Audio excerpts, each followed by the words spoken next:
کہ جب تک نبوت جاری تھی اس وقت تک بھی تبلیغ صرف نبی نہیں کرتے تھے، یہ کہیں مغالطہ نہ ہو جائے آپ کو۔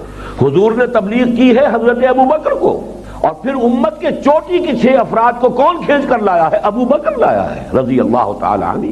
محمد الرسول اللہ والذین معہ، ان میں سے ہر ایک مبلغ تھا۔ لیکن ظاہر بات ہے کہ اب جب نبوت کا سلسلہ ختم ہو گیا تو اب نبی تو کوئی نہیں آئے گا۔ اب تو یہ کام تمام تر امت مسلمہ پر بحیثیت مجموعی فرض ہو گیا۔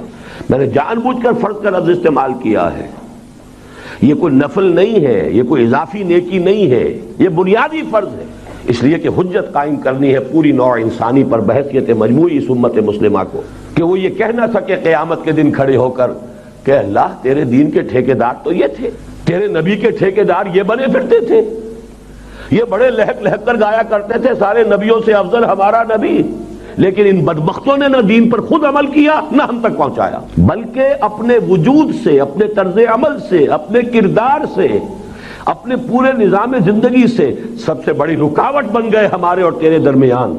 تو حجت تو الٹی ہم پر قائم ہو جائے گی قیامت کے دن۔